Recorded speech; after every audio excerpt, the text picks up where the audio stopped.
Bonsoir à tous. Première journée de grève en demi-teinte contre la réforme du collège. Journée test pour ceux qui défendent encore les classes européennes ou encore le latin et le grec. Notre invité, prof de sciences et vie de la Terre, nous dira pourquoi elle se mobilise encore contre cette loi.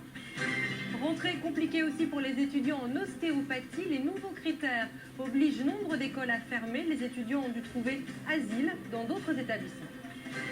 Celle des écoles d'ostéopathie. La réforme durcissant les critères pour l'agrément des établissements entre en vigueur cette année.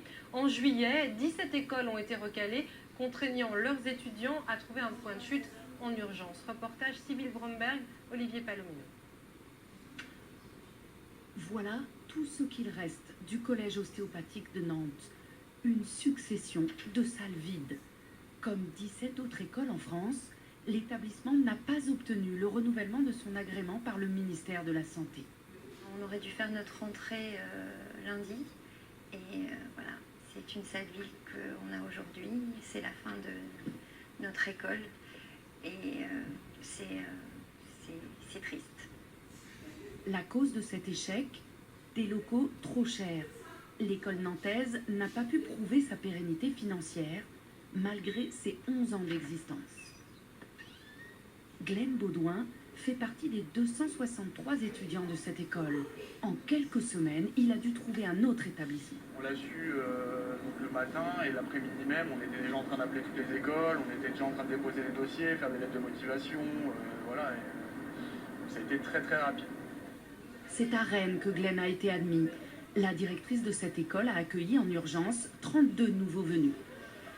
Vous pouvez le remarquer, c'est qu'on est passé de 46 étudiants à 64 étudiants.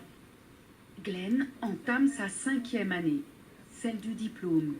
Il s'estime chanceux d'avoir eu cette place. Vous allez demander de faire un effort, parce que ça aurait pu être vous qui se trouvez dans cette situation-là. Oui, alors normalement la 5e année, c'est l'année où on est un petit peu, voilà, on connaît l'école, on a les référents un petit peu, et là, on a un peu les petits nouveaux, on va s'y faire. Alexis, donc je vais m'occuper de vous, et Glenn qui va être observé. Le ministère impose de nouvelles règles.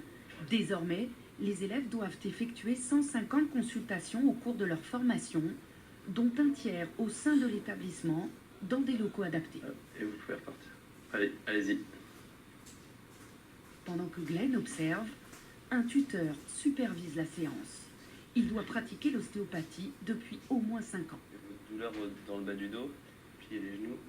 Pour obtenir son agrément, cette école a dû recruter 15 enseignants supplémentaires.